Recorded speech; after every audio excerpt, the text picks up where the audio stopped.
I'm sorry, is that not the most inopportune time for you guys to go on a date? I mean, you can barely squeeze it in. It doesn't make any sense.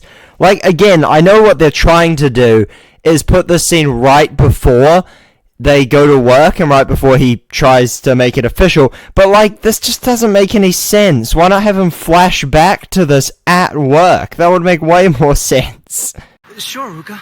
Let's do it. So, I'm conflicted here, because the fact that Kazuya is gonna be forced to give up Chizuru when she quits makes him realize that he needs to commit with Ruka does show a bit of growth, which is good, but his relationship with Ruka is so poorly established that it works really poorly, and the fact that this episode has no consequences whatsoever is also really bad. But even if that's true, this still makes me really happy. But this is a really good line read from Sarah here. Now that you mention it, Mizuhara has a lavender scarf.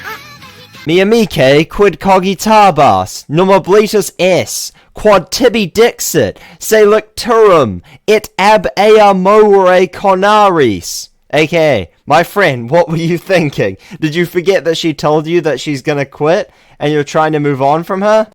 But what I realize now is forcing you to pretend that we're in love is never going to cut it. Oh really? You are a true genius, Ruka. Your intellect surprises even me. Like, no shit, I can't believe you didn't work this out months ago. And I don't really know what this is trying to be. I think it's trying to make up for all the shit she's done. It doesn't work. This line is not very good at anything. She's a nice girl. She's cheerful, determined, and passionate. Sure, she may be a bit possessive, but that's something that should make any boyfriend happy. Wow, what an incredibly subtle line, am I right? I mean, just telling the audience all the impressions they're supposed to get from a character. Very subtlety, incredibly nuanced. No, but seriously, they did this with Chizuru at the end, and I think it's fine for that moment. But the fact that they have this here completely undercuts that moment. But we'll get more to that when we get to it. That's a good question. Do I have a boyfriend? Look at what you're making her say. Okay, this is just dry. I mean, why would you do this in public, in front of all these other guys? That will not only make him feel pretty self-conscious, because now everyone's looking at him, but now he'll probably have all these guys making comments about him. I mean, why would she do it like this? Again, this is building decently on the whole abuser point. Don't think I haven't let that one go. Now I've decided. I want to make it... Here's something funny that will pay off in a couple of episodes. Here, he says, I want to make it, and then is cut off, and yet Ruka in Season 2, Episode 2 is saying that she worked out, he was going to say official, and it's like, no shit. And also, to be clear, in the sub, he actually does say official, but then that raises the question of even more of why she doesn't follow him after this, considering he actually said official. So, no matter what way you slice it, this scene is just terrible. Alright, say it with me. This is fucking contrived as fuck. Like, they managed 2 minutes of okay writing, and it's just back to this shit. Like, it's so contrived that not only did Mami decide to go to the place Kazuya works, and not literally any other potential rental date spot, but she also happens to show up at the exact moment that Kazuya was about to make his relationship with Ruka official. You know, to officially move on from Chizuru.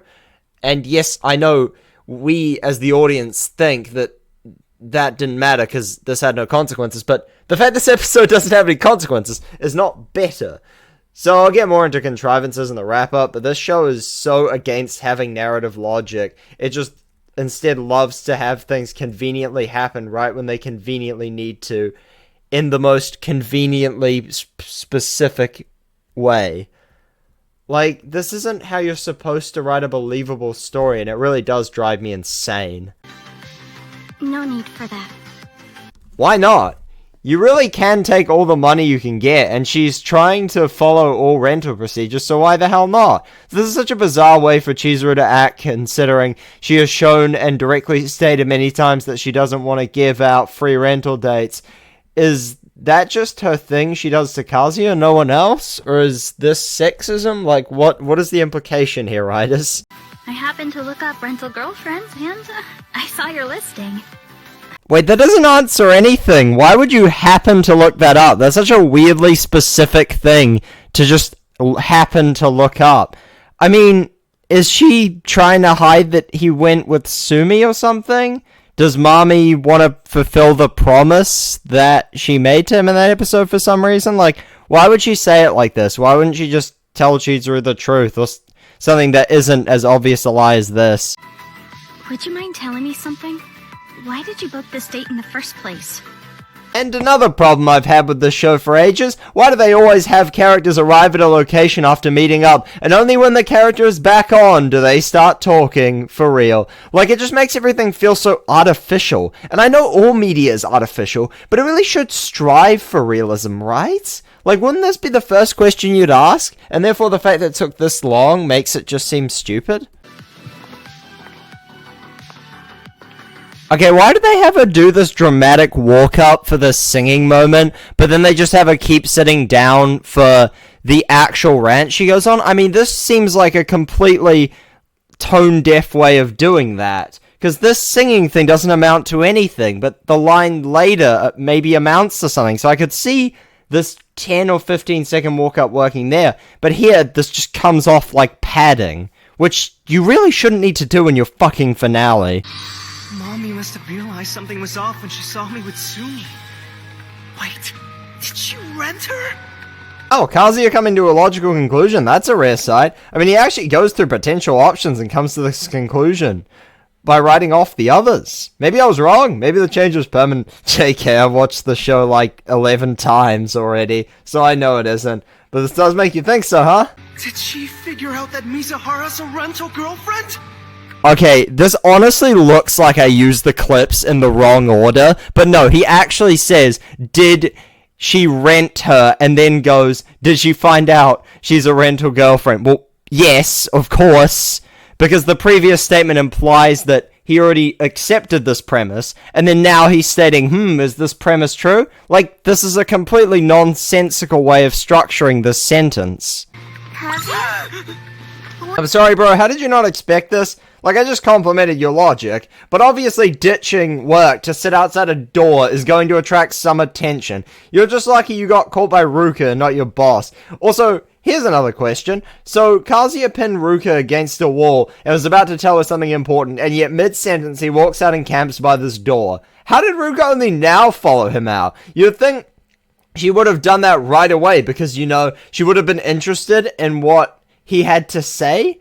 Like, this thought process from Kazuya can be just as effective with him in the hall or working, but here it just makes no sense.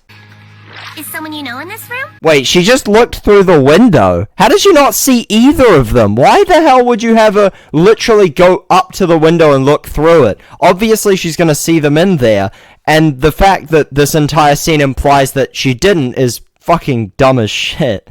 Like, did they seriously not have any other ideas other than this setup? This is so lazy. No, it's nothing. Come on, man, who's buying that? Also, I mean, I'm no physicist, but he's right outside the door yelling, so couldn't Chizuru or Mami hear him, and therefore go outside to see why he's here? Sure, it's not actually a big deal that he's here since he does work here, but it would likely make the confrontation inside 100 times worse with Ruka in the picture, so pretty lucky for Kazuya that the show doesn't know how sound works, I suppose. Where do you go when you two go out? Does that help you? I can assure you it probably won't be somewhere you weren't expecting if you knew him. Like, we've seen the aquarium, the hotel, and the standard cafe, and that's it. So it really wouldn't rock your world. Strictly confidential, huh? Top secret. So not only was that not helpful to you at all, but you clearly seem to know that it is unlikely she would divulge that information so easily. So that just makes this moment straight up feel like a waste of our time, which is not only pretty tension draining, but kind of stupid. I mean, you've got like 22 minutes. With all that time, you'd think you'd be able to put some story in and not have to pad the shit out of it. If you didn't have enough story to fill up a full-length anime, why didn't you just do a short one? Listen, Did you look up Albert's definition of insanity when I told you to in episode 2 and again in episode 9? Like, why would he get caught peeping at the door and then go back and sit in the same position to try again? Like, what if the boss comes past and catches you goofing off? Or Ruka catches you again and gets suspicious and opens the door? Then you have Ruka in the same room as those two. What the hell are you doing, my man? Listen, Mommy, I have to return your money. Ah yes, just open the door while two people are in there, my friend. The best way to hear conversations. Nobody ever pays attention to doors. Like, come on, man. At least they're understanding how sound works, but they understand how sound works, but then they have their character be a fucking idiot. I don't think it's that hard to understand sound and have your characters not be fucking morons. Good thing Mami and Chizuru are so enraptured in this conversation, they didn't hear their door opening. I'm obviously not doing my job as a rental girlfriend here, so I really don't deserve to be paid for this. Again, just take the money. She wants you to have it, and you need it. And you don't like this job that much and want to quit, so why are you being so righteous about the rules of the job? And besides that, you are doing your job. She rented you out and took you to this place and made a request that you fulfilled. What, are you just not doing your job because she's a girl? Come on, you say at the end there's no problem with that, so that just proves there is no reason for you not to take the money, and therefore all these tangents to talk about the cash just come off as a waste of time. Like, I get having one for Kazuya to hear it and confirm his suspicion, but having two is just gonna piss people off because you're flat out just blatantly wasting their time. Anyway, what I really wanted was to meet the real Chizuru. So your method of doing so is to have her show up doing an act? That seems extremely counterintuitive. This is like, for example, say I watch Indiana Jones to see the real Harrison Ford. No, I didn't. I saw the role he was playing. Like, what the hell is she talking about right now? You've played the role of Kazuya's actual girlfriend perfectly for a whole year now. Alright, so I have some issues with this 1 year line, so get ready for the lamest breakdown yet. So we know in Season 1, Episode 9 that it takes place on January the 3rd. So let's assume it takes Ruka 2 weeks to start working. So that means that Season 1, Episode 10 starts on January 17th. And let's say Kazuya's paid fortnightly, so that means Season 1, Episode 10 ends on February 1st, because its time card was voided out, so let's assume it's another 2 weeks. Now let's give this claim a shot, and say that Season 1, Episode 11 occurs 1 week after the meetup on the balcony, so it happens on February 8th. Then Mami says she's known for a week or two, so taking the upper bound of that, this means this episode is set on February 22nd. This does align decently well with the time continuity of the next season, though it is obviously biased in Rag's favor.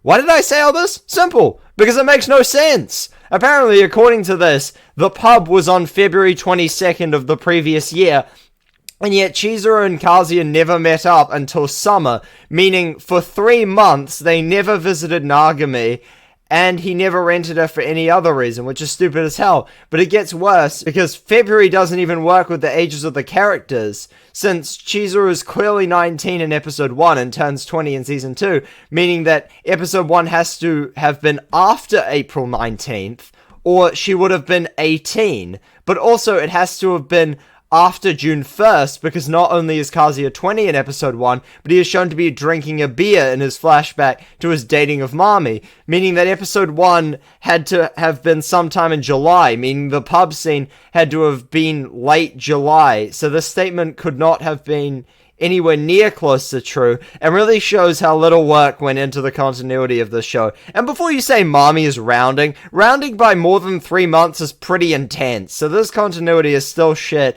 and truly shows how lazy this show is. So just think of this cash as your prize money. Put this up since Episode 3, but this is a really good line read from Laura here. All of it ticks me off. Just a little bit. I mean, I 100% agree with your past point about how because he has everything in his rental, it would be way harder for him to find a real girlfriend. But the point about him spending all this money pissing you off is weird because, I mean, it's his money. It's his choice what he does with it. So is she saying that it pisses her off how this business model works? In which case... So I thought you said you had no intentions of criticizing her job. Yeah, that doesn't look like padding at all. Nice job, guys. I definitely felt the emotion and the tension in that 5 seconds of static of your protagonist. Way to not pad your finale, guys. Great job. Again, the show just loves padding out its episodes. And it really does just show that the writers couldn't be fucking bothered to fill the entire episode with content that they were passionate about. Sorry, it was nothing. Oh, come on, this is so dry. Kind of funny how intense the whiplash can be in this show. Well, one episode I'm calling Ruka an idiot, and the next I'm feeling kind of sorry for her, except not really because of the whole abuser thing. But I guess that's what happens when you have a character that inconsistent. And that is a good way to get off work, gotta hand it to him. Like, I'm sure he's not the first person to try this trick, but to be fair, his boss and no one else caught him do the finger, so I'm sure there's no chance he'll get caught for doing that, and him being sick would explain how weird he was behaving around Ruka before, so I'm sure she'll buy it too, so this'll work. I'm sorry, Ruka. Are you, though? I mean, this is just really weird for him to say, considering the fact that he hasn't really done anything to her, he's not intending to do anything to her, and so this isn't really something he needs to apologize for. And I know they're just trying to make everything dramatic, but over-dramatizing is not a good thing, because when there's a disconnect between the drama level you're trying to invoke and the drama level your audience is feeling, they disengaged, and disengagement is not what you want in your storytelling. It's all on me for trying to look cool in front of my friends. While it is mostly on him, one, they don't consider Chizuru's involvement in this continuation, and two, that scene clearly showed how Kazuya just took the wrong approach to trying to shut his friends up, rather than him intentionally trying to show off. Like, again, why are the writers so bad at remembering the first 5 episodes? They weren't that complicated. Also, more stalking. Again, this is exactly why I went on that rant about the gift in episode 8, because after that moment, Kazuya will never think stalking is wrong again, which is the obvious consequence of him getting a reward. And yes, I get that it seems like I'm blame shifting, but my point is, the fact that they keep having him stalk either means that they think that's a relatable thing for him to keep doing, or they're making this assertion. Like I said, I'm not bashing your line of work or anything like that. Wait, but you just did, like, a few minutes ago. What the hell are you talking about? Again, I really don't understand why they couldn't pick a lane and either have Mami just kind of bash the job, or have her say nothing of criticism to it and just simply trying to experience it. The fact that they can't pick a lane is something this show does very commonly, and it's really fucking annoying. Tell me, how do you really feel? Why are you doing this, Chizuru? Like, trying to push Kazuya to her is only going to make her mad, and there is a reason you told Kazuya to date Ruka. Like, honestly, antagonizing people who know your secret is a fast track to getting your secret revealed. And like, what do you hope to gain from this? You're quitting. You shouldn't be focused on Kazuya in any way. If you hope to get him a girlfriend, he already fucking has one! Like, this is such a bizarre moment, and I know it's the season finale, and you need to up the drama, but this is such a stupid way to do it. He once told me he actually swore to himself that he had made it his goal to make you happy somehow. What the fuck is that? That's just fucking private information. You'd think if she already knows, then she didn't care, and if she doesn't know, then it's clear not even this impulsive fuck thought it was a wise idea to bring that point up, so no matter what way you slice it, it is utterly pointless to bring up, and raises way too many questions about, you know, why Kazuya would confide his secrets in her, and when and where they discussed this. Like, why did Chizuru just become a complete idiot? Oh, I know why, because the writers need this scene to play out that way, and they didn't know how to do it with the character they think they're writing. Again, more on that in the recap. You still have a place in Kazuya's heart. Here's the most obvious question. Does he still have a place in her heart? Like, fuck me. I know he's the main protagonist, and therefore the world of Rag revolves around him, but the characters shouldn't fucking know that! So this line is, again, utterly foolish, and again, makes a character who should be intelligent a complete fool. What about you? How do you feel about Kazuya? Although, this is actually a good rebuttal to turn around on her. And see, this is the reason why Chizuru trying to confront her to get an answer is so utterly and completely bizarre. Because there are so many ways it can end up backfiring on her. That's enough. Ah, you started it. Why are you so mad about her turning it around on you? Are you kidding me? She never said anything that could have prompted you to go on that tirade, but that tirade inherently prompts this response from her. You didn't want to hear this. You shouldn't have brought up her having feelings for him as an argument to have. All you need to know is he's my boyfriend. Genuinely, my cat would write better dialogue than this. First, she already knows your relationship is fake, and therefore this line makes no sense, since she knows you're not really dating, and therefore with the knowledge she has, this line comes off as you saying you like him, which you've made clear time and time again is false. So once again, this line is just a line the writers thought would be cool to have Chizuru say in the finale, and didn't think for a microsecond if it would fit or not. You and I are not done here yet. For the love of God, Chizuru, please, just back off and leave this alone. Like Kazuya was right before, you have 100% done enough. Please, just back off and leave this to him. If he really wants to go after Mami again, let him do it himself. And if he doesn't, then these rants are only putting the two of you at risk. Ultimately now, that he has Ruka, it is his choice whether or not to go after Mami. If you say he needs to have a girlfriend, and even then it still is his if he doesn't. So you really shouldn't try and force yourself. Have you tried facing his feelings with certainty and an open mind? It's a whole year to give it some thought, considering the fact that she's seen him at college for that whole time, and in the week since she found out, could have confronted him directly or asked him out, but didn't because she decided it was pointless. Like, for the love of God, girl, could you think for like 5 seconds? Maybe how Kazuya could be the one to make you truly happy. Shut the fuck up! It has been a year according to her. Of course she's considered that. What do you mean? Why does Chizuru just have no brain cells? Of course, after you break up with someone and see them with someone else, you generally consider the merits of your relationship. Does she think Mami's fucking 2 and needs this spelled out to her? What the fuck is this? Oh, and he has a girlfriend. Yes, I know, but she thinks she's good, so what the fuck is this? I saw the two of you going in, and then... So, literally a line before, he says he wasn't stalking or anything, and he goes here that he spotted them and then, you know, and the fact that he said he saw that scene, which wasn't at his work, clearly implies he did a degree of stalking, so he just completely rental fallacied himself. Like, what the hell, man? I couldn't get you a girlfriend. He already has one!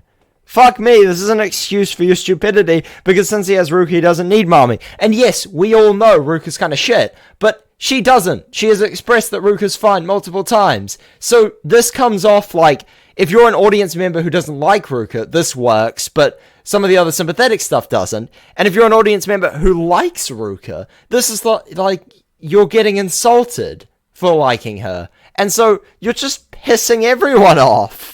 I love your long, dark hair. So you're feeling... Yeah, if this was the only time this happened, I wouldn't care. Because this full description makes perfect sense here to fully emphasize how much he loves her. But the problem is that since he not only does this all the time, but he even did it earlier in this very episode, it's this just another one of these. So it doesn't even have the impact it should. It's you!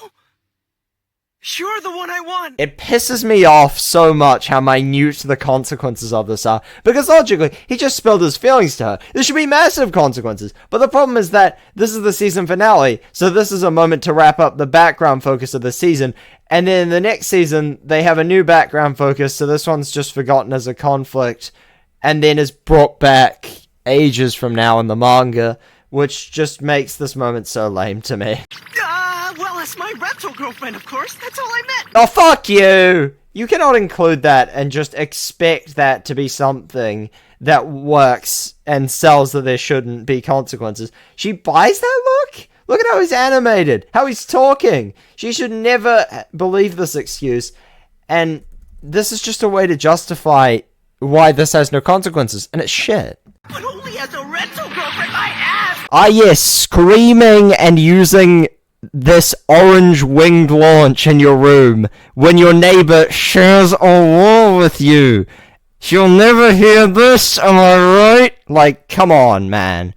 Like, again, I praise them kind of for understanding sound earlier, but they go right back to not understanding it here. And to be clear, if this is all in his head, then it still makes no sense that he's bouncing off the walls like this. She will definitely hear that. They share them. Well, congrats, guys. We made it to the end of Season 1 of Rent a Girlfriend. So first I may as well give my thoughts on this episode, and then we'll recap the whole season. This episode is fucking terrible, with terrible pacing, and while the Ruka Kazuya stuff is alright, everything else is horrible to a level that isn't easy to put into words. The length they have of Mami and Chizuru's outing makes her plan seem a lot stupider than it really is, and Chizuru's double whammy of cringe speeches at the end are not only horribly written and make me want to cringe out of my skin, but have no consequences moving forward. And the final scene with Kazuya and Chizuru is totally bizarre, and once again, the fact that it has no consequences makes me wonder why the writers didn't just hold this scene back for when they could actually explore it. Now on to the season as a whole. What did we learn from the characters? From Sumi, we learn that despite the shy girl in a harem normally being the most boring, a character with a cohesive and interesting one-episode arc will always be quite compelling. From Mami, we can learn that trying to write a scheming character is ridiculously hard, and so while I wouldn't fault the show if she was simply okay, the fact that they have her be too impulsive and her actions have no consequences calls into question not only how intelligent they really are, but how much of the events were really just coincidental or due to careful planning. Furthermore, whether or not they really should be respected as an antagonistic figure or not. Then from Ruka, we can learn that having a character who changes every episode can have far more drastic consequences than you think in regards for audience sympathy for that character. Then from Chizuru, we can learn that having the main love interest of a rom-com have some character traits other than the ones that your main character is attracted to can lead to a far more three-dimensional character and can help you avoid stupid moments, as well as learning that balancing a tsundere's outburst with empathetic moments, you always need to consider the consequences of either to determine which is more logical in each situation. And from the man of the hour himself, Kazuya, we can learn that writing a protagonist that is attempting to be relatable is a difficult thing, as you essentially need to try and cold read your potential audience. However, a character like this, who basically has all the potential negative traits that the audience supposedly has dialed up to 11, those being lack of critical thinking skills, horniness, and more,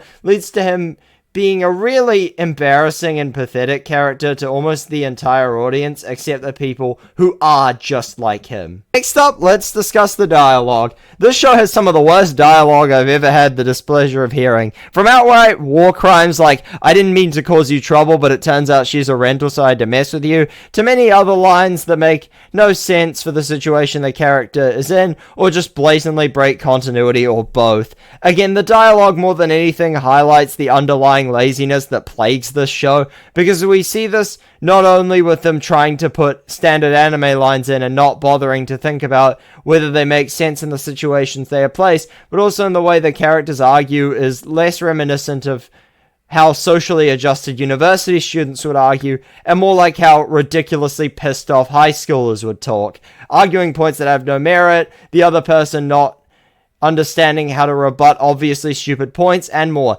Again, dialogue doesn't need to be perfect. I have never once said that, and I don't expect it. Sure, it would be awesome, but I just expect that dialogue makes sense for the situation it's in, and the fact that it does so infrequently in this show shows that the writers of both the dialogue in the original and the people dubbing it just had no care for consistency, logic, and more. And again, if you're a writer and you write a line, just think, does this line make sense in this context? If no, would it make sense for the character to make that error? And if the second is a resounding yes, then go ahead. But if you say yes to the second too much, then it will make your character come off as a complete and utter idiot with no social skills. So you should, before you decide a character could make that mistake, just go, what are this character's strengths and weaknesses? So that you can write situations to play to their strengths, and then write some to play to their weaknesses for conflict.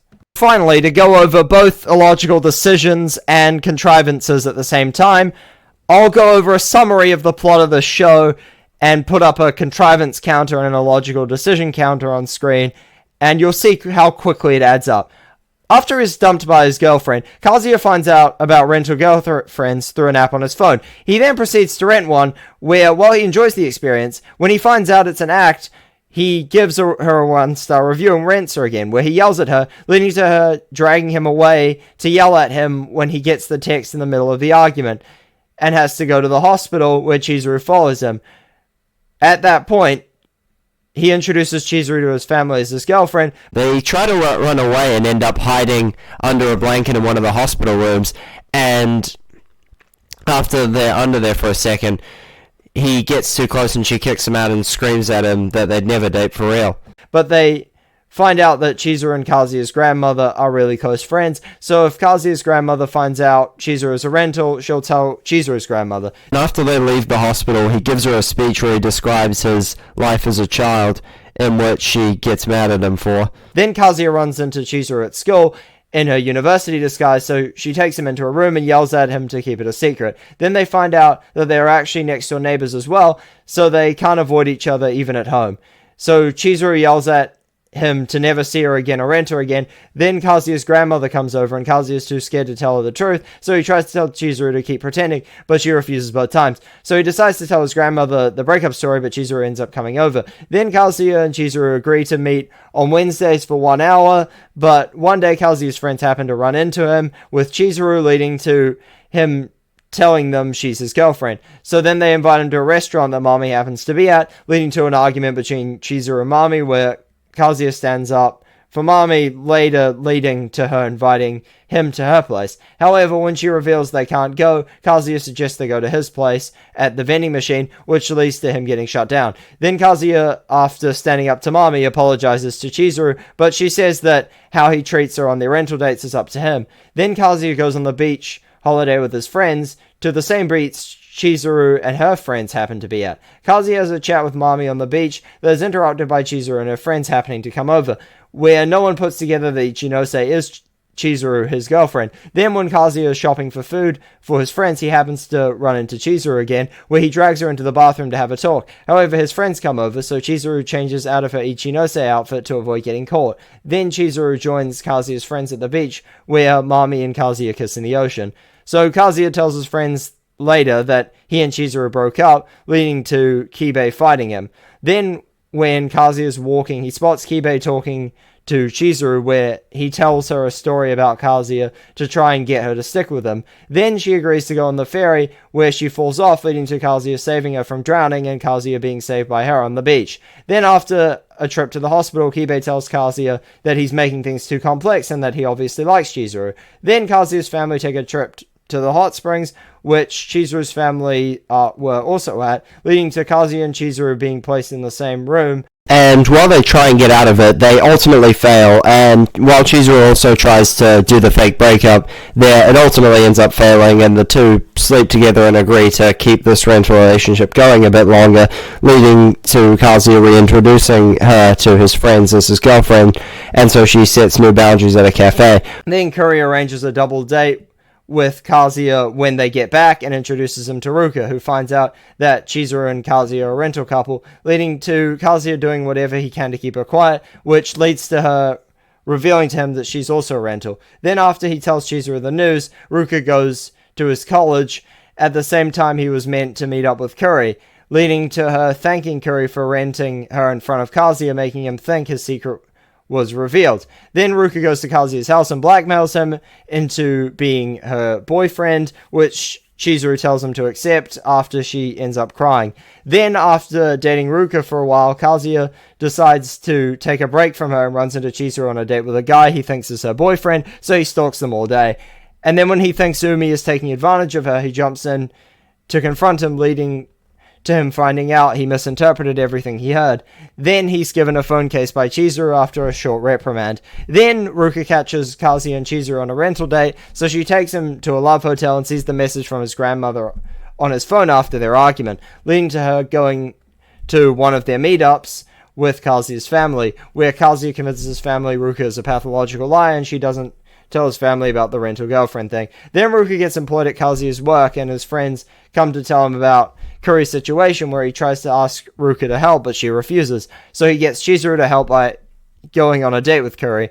Then Chizuru asks Kazuya to go on a date with another rental Sumi, where Mami happens to be, to see him on the date. And while Kazuya helps Sumi come out of her shell, Mami finds out about Chizuru's job due to her looking up Sumi after Kazuya told Mami her full name. So Mami rents Chizuru when she had already told Kazuya she was going to quit, and right when Kazuya is about to make it official with Ruka, they show up at his workplace, so he follows them to their room. To their date, Chizuru tries to get Mami to get back together with Kazuya, and when she refuses the first time, Chizuru tries again, which Mami again refuses. Then during a conversation on the balcony, Kazuya reveals that he loves Chizuru. Do you see the amount of contrivances and illogical decisions? That's 1.66 contrivances per episode and 3.41 illogical decisions per episode. Like, this is a comical amount, and especially in a serialized show, you can't afford to have so many of the events in your narrative be joined by such pathetic narrative tissue, because it just makes your story feel so artificial and stupid. Like, once it kind of takes you out of the story, but over and over and over and over, it just shatters your immersion, because you become so aware of the hand of the writers just jerking you around and wasting your goddamn time. Like, we read and watch stories not just to escape our lives, but to escape to a well-built world and see compellingly written events or relatively neatly tied together. But when you have a plot written this bad, you need to have well-written characters, which, as we've shown, is the case with some, but certainly not others. So what can you take from this to your own writing? If you have events, you use the "it's just a coincidence" excuse, or "the character was just dumb" excuse. If you don't have to, probably don't, because I'm not the only person who thinks this is lazy writing, and ultimately, if you're genuinely wanting to avoid the pitfalls of this show, just take a minute to think before you write.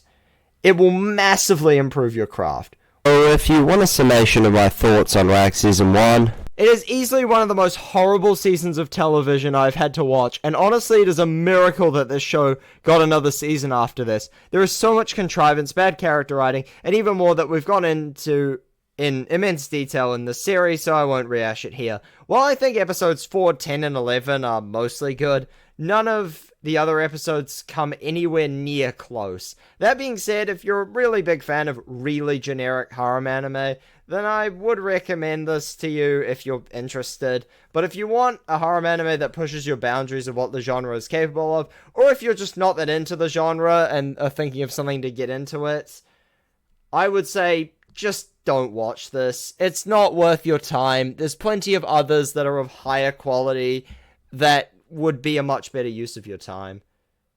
Well, now that we're done with Season 1, I hope some of you guys will stick around for my dissection of Season 2. And hey, to anyone who enjoys this show and you somehow stuck around this long, go ahead, continue. Because to be completely transparent with you for a minute, with how much of my valuable time on this earth I've wasted on this show, at this point, I wish I could say the same. Well, see you for Season 2.